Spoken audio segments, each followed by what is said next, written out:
Assalamualaikum warahmatullahi wabarakatuh. Halo guys, welcome to YouTube channel. Inilah video hasil diskusi kelompok 1 yang akan menjelaskan banyak materi perkembangan teknologi luar angkasa.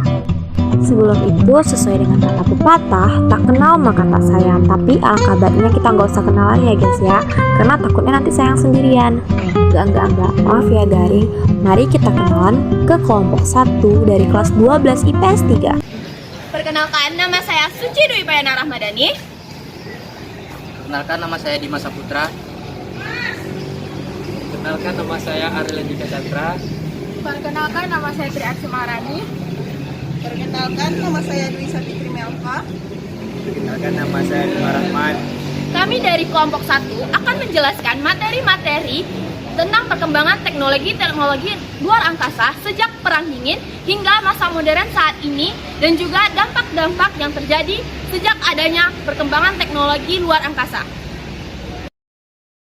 Hello guys, welcome to our videos.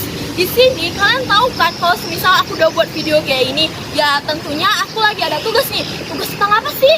Ya, tugas tentang perkembangan luar angkasa, teknologi-teknologi yang ada di luar angkasa tersebut. Aku di sini buat video-video sama tim-tim aku akan menjelaskan materi-materinya. Tapi sebelum itu kita akan mewawancarai siswa-siswa SMA Negeri 2 Mandau.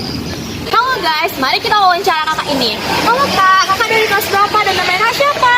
Halo, aku Rishana Putri dari kelas 12 IPA 3. Aku nanya dong, boleh nggak sih kak? Boleh dong. Kakak tahu nggak sih teknologi luar angkasa itu apa?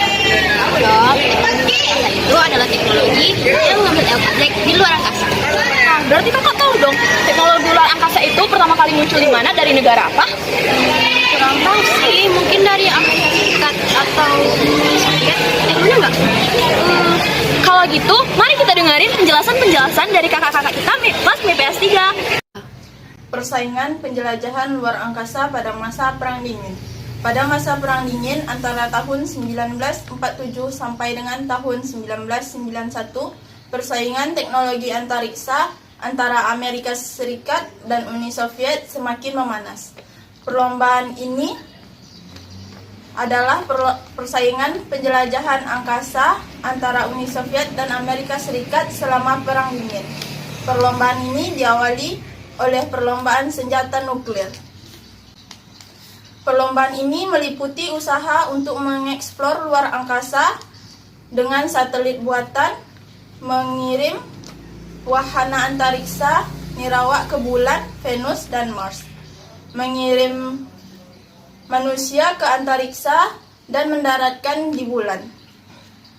Perlombaan ini dimulai paling awal pada 2 Agustus 1965 saat Uni Soviet merespon pengumuman Amerika Serikat 4 hari sebelumnya tentang rencana peluncuran satelit buatan.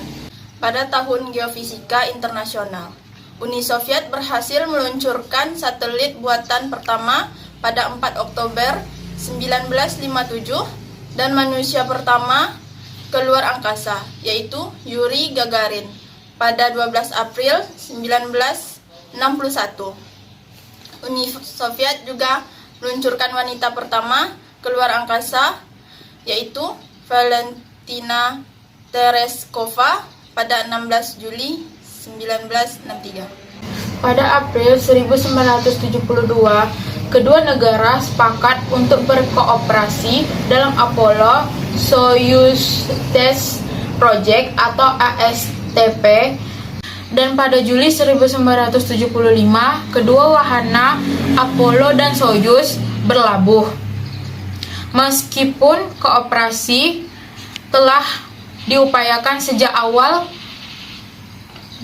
zaman angkasa, ASTP meredakan persaingan untuk memungkinkan kooperasi yang akan datang. Berakhirnya perlombaan antariksa dan persaingan antara kedua negara tidak terlalu jelas. Tetapi pendaratan Apollo 2 dan ASTP sering dianggap akhir dari perlombaan antariksa. Pembukaan Uni Soviet pada 1901 meningkatkan kooperasi antara Amerika Serikat dan Rusia dengan program Stelemir dan stasiun luar angkasa internasional. Ruang angkasa memang terlalu luas untuk dieksplorasi. Oleh karena itu, satu atau dua negara tertentu saja. Ini pemanfaatan luar angkasa dilakukan atas dasar kerjasama, bukan lagi persaingan seperti pada awal mula dikembangkan.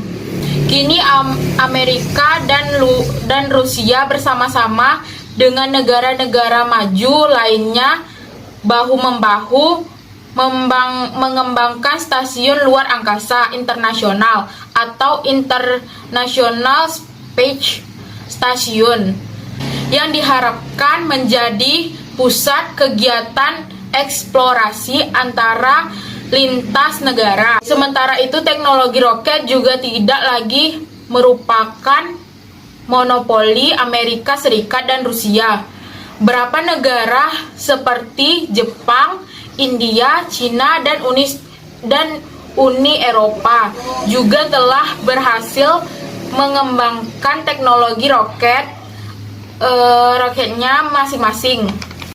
Halo guys, setelah mendengar penjelasan dari kakak kita tadi, untuk menambah wawasan ilmu pengetahuan kita tentang teknologi luar angkasa, mari kita wawancarai salah satu siswa-siswi SMA Negeri 2 Mandau 12 MIPA lagi. Yuk, itu lihat ada kakak-kakak yang sedang lagi teleponan dan nyender di sana. Mari kita wawancarai. Halo kak. Boleh nggak kami wawancarai kakak? Boleh banget dong. Nah, pertama-tama, ayo kenalin diri kakak dulu, dari kelas berapa? Oke, perkenalkan saya Alia Bunga Manaisa di kelas 12 MIPA 4. Kakak tahu nggak sih perkembangan teknologi luar angkasa pada masa saat ini? Perkembangan teknologi luar angkasa saat ini ya, menurutku yang pastinya transportasinya ya roket. Roket ini masih beroperasi hingga sekarang, keluar masuk luar angkasa tentunya, guna mencari informasi serta mengambil objek untuk mengambil atau menambah wawasan ilmu pengetahuan tentang luar angkasa tersebut tentunya. Berarti kakak tahu dong bagaimana seorang astronot yang terbang ke luar angkasa menghubungkan luar angkasa ke bumi? Oh, tahu. Dari segi penghubung menurutku ya, yang pastinya mungkin satelit. Satelit penghubung ini dibuat oleh para astronot atau astronomi yang kemudian diletakkan di luar angkasa tentunya dan bisa menjadi penghubung ke bumi lainnya. Wah, terima kasih ya kak atas penambahan ilmu kita semua. Sebelum itu, marilah dengarkan penjelasan yang lebih jelas dari kakak-kakak BPS 3. Begitu selanjutnya. Perkembangan teknologi luar angkasa pada masa modern. Pada era modern, saingan teknologi luar angkasa tidak hanya didominasi oleh Amerika Serikat dan Uni Soviet atau Rusia. Beberapa negara maju di dunia bekerja sama dalam membangun stasiun luar angkasa internasional. Selain itu, teknologi roket pendorong yang digunakan dalam penerbangan pesawat luar angkasa tidak hanya digunakan oleh Amerika Serikat. Negara-negara seperti Rusia, Jepang, India, dan Tiongkok juga telah mengembangkan roket pendorong. Pada Agustus 2015, Amerika meluncurkan sebuah proyek luar angkasa yang dinamakan OSIRIS-REx.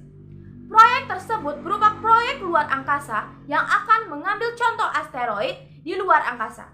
NASA mengembangkan proyek tersebut karena sangat penting dan banyak mengandung karbon untuk mengambil sampel yang menguak misteri penciptaan tata surya. NASA juga mengembangkan teknologi luar angkasa yang dibantu oleh Rusia.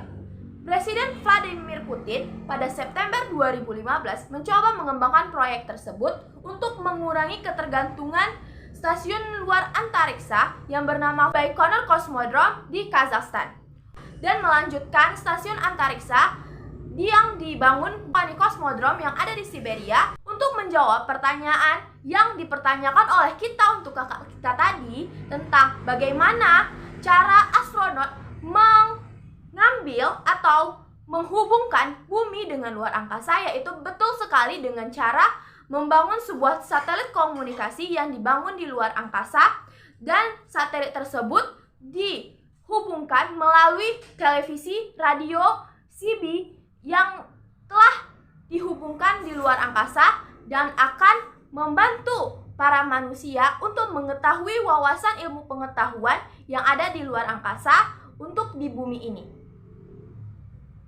Perkembangan teknologi luar angkasa memiliki dampaknya. Yang pertama, dampak positif. 1. Memajukan bidang informasi dan komunikasi dengan adanya penggunaan satelit komunikasi. 2. Berkembangnya ilmu astronomi. 3. Banyak penelitian tentang pengetahuan seperti penyakit dan lain-lainnya. Dan adanya kemajuan penginderaan jauh, contoh Google Maps yang berkaitan dengan teknologi satelit citra gambaran. Dampak negatif ialah space dune atau sampah luar angkasa. Space dune merupakan objek di orbit sekitar bumi yang merupakan hasil ciptaan manusia yang tidak lagi berguna seperti satelit. 2. Memungkinkan adanya pertempuran senjata berbahaya karena teknologi ruang angkasa ada yang membutuhkan dukur sebagai pasukan energi untuk misi besar. Jadi jangan sampai nuklir tersebut disalahgunakan. Jika terjadi, dampaknya akan sangat besar. Sekian hasil video diskusi kami. Maaf jika ada kesalahan ataupun tutur kata bicara yang kurang tepat. Selebihnya kami undur diri karena kalau maju dianya nggak peka. Kami tutup dengan wassalamualaikum warahmatullahi wabarakatuh. See you all.